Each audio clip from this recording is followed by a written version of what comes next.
अस्सलाम वालेकुम, मैं हूं तलहा मंसूर सियाल और आप देख रहे हैं इनसाइट हब। सबसे पहले तो आपको इनसाइट हब में मैं खुशामदीद कहता हूं।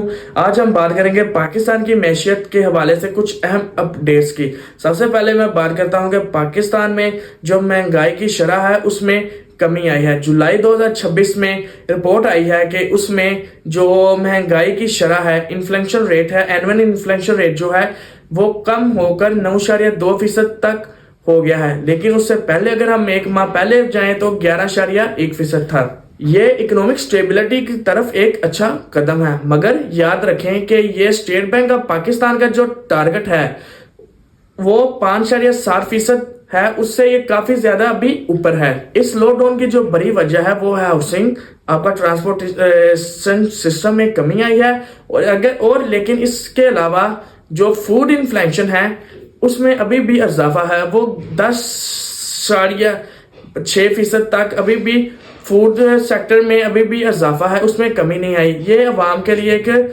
परेशान कुन बात है। दूसरी तरफ जो पॉलिसी रेट है वो स्टेट बैंक ऑफ पाकिस्तान ने बरकरार रखा है, जो है 11.5% तक।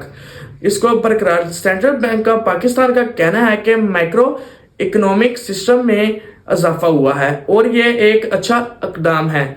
और उनका ये भी कहना है कि अगले नेक्स्ट ईयर 2027 तक जो इन्फ्लेशन रेट है उसको कंट्रोल मजीद कर। यहाँ पर ट्रेड डेफिसिट के हवाले से कुछ अच्छी खबर नहीं है कि नाजरीन, पाकिस्तान की जो एक्सपोर्ट है वो 11.1% उसमें कमी हुई है, जबकि जो इंपोर्ट है वो 24.5% तक उसमें इजाफा हुआ है। यानी कि आपका जो क्रूड ऑयल है या ऑयल है या पेट्रोलियम है वो आपने बाहर से इंपोर्ट किया है।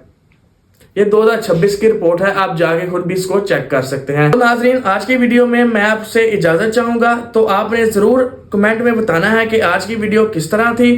क्या आपको आज की वीडियो अच्छी लगी तो इसको लाइक शेयर करें और इनसाइट हब आपका ही चैनल है, इसको जाके आप सब्सक्राइब कर लें। मिलते हैं हम अगली वीडियो में, तब तक के लिए अल्लाह हाफिज।